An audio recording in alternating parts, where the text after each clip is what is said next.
We now start with our second round with 5 minutes to Madame Ferrer, s'il vous plaît. Thank you, Madam Chair. Minister, Indigenous women and girls are killed at a rate 6 times higher than non-Indigenous, and more than half of the cases involving non-Indigenous women and girls between 2009 and 2021 resulted in charges of first-degree murder. But when the victim was Indigenous, police laid or recommended that charge half as often. The less serious offences of second-degree murder and manslaughter were more common. In my community of Curve Lake, Selena Taylor was a beautiful, beautiful girl. She loved animals, and in the words of her sister, she will forever be missed and celebrated. Selena is now another Indigenous woman who didn't make it home after her intimate partner violently assaulted her. Rest in power, my love. That's her sister, Sage Castell. When he was arrested for attacking Taylor, Jordan Moran was out on bail for a separate 2019 attack. And when he was out on bail in the Selena Taylor case, he was arrested in January 2021 for the alleged assault on another woman in November of 2020. As a final sickening coda, Moran was sprung on bail again in February 2021, just 3 weeks before Taylor died.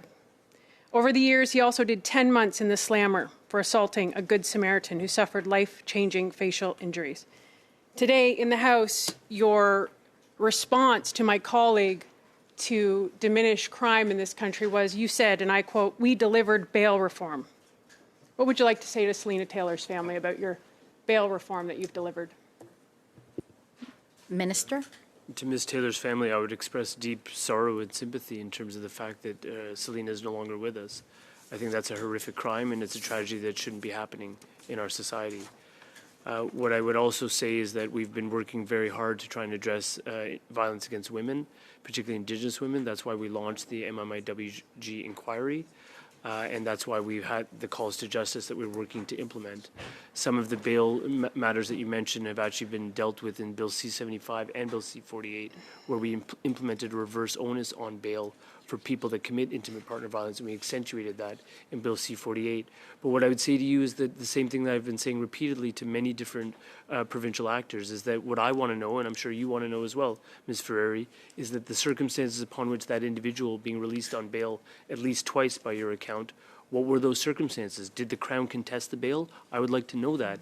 And if the bail was granted above the Crown's objections, did they appeal the bail through what's called a bail review? Was bail denied because there was no detention facility ready to take that person? Because what Canadians need to understand is that Thank you. a It's my likelihood time. of reoffending, I've given you lots of a time. likelihood of reoffending is one of the basis grounds same, for denying bail. Madam Chair. And Thank clearly you. that wasn't accurately applied. So, you know, I see you wanting to try to talk over this, and it's just, it's beyond insulting what you just said. And, you know, you blame everyone else. You blame everyone else. We saw this with then Minister Marco Mendicino. It wasn't his fault, right, that Paul Bernardo was transferred in the dead of night. He's just the minister. Minister, this is ridiculous. You are the minister. To blame the provinces is just absurd. And your murdered and missing Indigenous women, you've been, you know, the AFN President Cindy Woodhouse has said this failure is not acceptable to our people. You have failed everyone, and you don't take any accountability. You have no humility at all. This is a letter that I sent to you on December 5th, an email, almost a year ago, by Haley Schultz. You were asked directly, repeatedly. It has been brought up multiple times. Her son, Bradley Pogue, was murdered. You have never acknowledged this letter. It is a public letter. I have all of the correspondence. You have said to my colleague today that you are not going to enforce the Victim Bill of Rights. Please, show some humility. Please read Haley's letter. I will Point walk of order, it to Madam you Chair. right He now, did not. That's not an accurate Minister reflection of what the Ferrani. minister said. If she's gonna repeat what the minister said, at least have the Would you like respect me to to be read accurate. the email? So did you have a question? You've My got question 35 is, seconds left. Will you acknowledge Haley Schultz's letter in the murder of her son Bradley Pogue that I sent to you on December 5th? Will you read this if I walk it over to you, and will you acknowledge her? So, Mr. Varani, you have time to respond. So I'll make multiple responses. So the circumstances of the death of Bradley Haley's son are well known to me. I have your letter right in front of me, and I've read the letter, and I've read her handwritten note. Why wouldn't you What I answer can her? say to you is that I feel desperately sympathetic with her loss as a parent, as anyone would, in terms of the fact that her son is no longer with us. What I can also say to you, Ms. Ferreri, is that there are certain things that confine my role.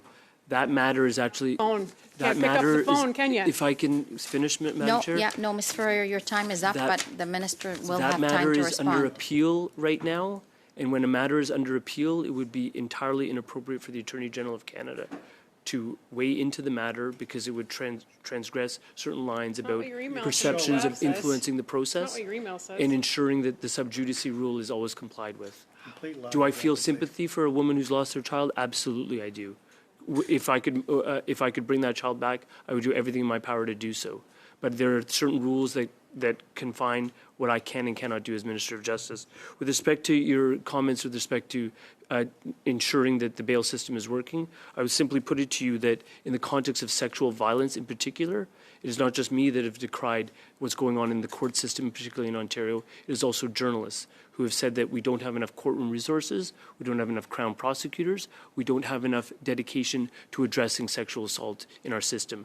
I can amend the criminal code, but unless it is administered on the ground by provinces, including in Ontario, all of those changes are for naught. We're seeing charges that are being stayed or withdrawn because of delays in the process where the province of Ontario is not meeting the Jordan principles of timelines for trials, and that is rendering an injustice for those individuals. And what we need, including to address those matters, is more resources, which includes more crowns, more police, more courtroom resources, and more detention facilities for people that need to be deprived of bail.